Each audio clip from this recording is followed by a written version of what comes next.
Welcome back. Let's turn our attention to the US, where a big argument has broken out amongst Republicans over the controversial H-1B visas. Now, these visas allow educated immigrants to work in the United States for up to 6 years. Many of these immigrants are from India to work in the tech industry, which explains why Elon Musk and other tech titans, as well as Vivek Ramaswamy, have come out in defence of the visas for skilled foreigners, saying America needs to import people, particularly to help them stay ahead of China in the race to develop AI. But, of course, the Republican base, well, they just want immigration curtailed, full stop. Now, adding salt to the injury is that President-elect Donald Trump, well, he's backed Musk's sentiment. He said, and I quote, "I've always liked the visas. I've always been in favour of the visas. That's why we have them." Joining me now to discuss this is Sky News contributor Prue MacSween. Prue, good evening to you. I'm interested in your take on this saga, but then quickly I want to get to something Vivek Ramaswamy said about education and culture in the United States, which I think might have relevance for parents here in Australia. But just quickly, in regards to this spat now, I guess, between Elon Musk and the rest of the Republican Party, what do you make of it? Is it a storm in a teacup, or is this lefty dreams come true? There's finally a split in MAGA. Well, I think that it was predictable because the disenfranchised, jealous Republicans who don't like the fact that Trump's got cosy with Elon, are going to pick a fight wherever they can.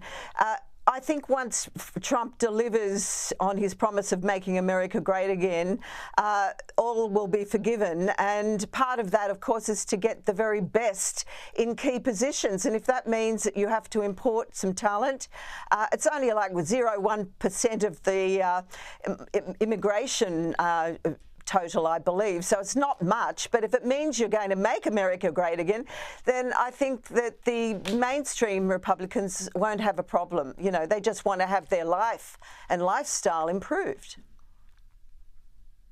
What really interested me in this whole argument were comments from Vivek Ramaswamy, who said, look, we've got to import people from, say, India, because where else are we going to get engineers from? And then he had this to say, which I thought was very interesting. He said, our American culture has venerated mediocrity over excellence for way too long. That doesn't start in college, it starts young. A culture that celebrates the prom queen over the math Olympiad champ or the jock over the valedictorian will not produce the best engineers. What America needs is more movies like Whiplash, fewer reruns of Friends, more math tutoring, fewer sleepovers, more weekend science competitions, fewer Saturday morning cartoons, more books, less TV, more extracurriculars, less hanging out at the mall. Now, this, would you believe it, has created a storm because a lot of Americans are now saying to Vivek, well, we don't want to be like many Asians who, make their kids study all the time and they can never have any fun. On the other hand, Vivek is saying if we want to be a smart country, maybe we should treat our kids' education a little more seriously. What would your take be on that argument? Well, I think, thank God for that man, and I wish we could import him here. I think mediocrity has been totally celebrated in Australia and in America and a lot of the Western countries, and that's why the Asians, in particular the Asian countries, are doing so well. We should be aspiring for our kids to do better and to be high achievers, and there's a great focus on work-life balance as well. So I think that between Ramaswamy and Musk, America's in great hands, not to mention Trump, because if they can deliver on this, I think that all the naysayers will be thanking them. It's going to be the best thing for the country, the most fulfilling thing for the people. So good on them. I wish we could have them here. Yeah, absolutely. I mean, I'm a parent and I've never sat there and thought, gee, I wish my kids had watched more cartoons when they were young. I do wish they'd read a few more books, though, I got to say. Let's come back to Australia, where Jim Chalmers is very optimistic. He remains in denial about the economy and says that Aussies should be really positive as the new year approaches. He made the comments in an end-of-year interview with The Australian, saying, Australians have made some welcome progress together in our economy, and that means 2025 will be better as a consequence. I don't know. Do you think most Australians are feeling as cheery and as rosy-eyed as Jim Chalmers would want us to? Absolutely not. We are living the experience of this treasurer on training wheels.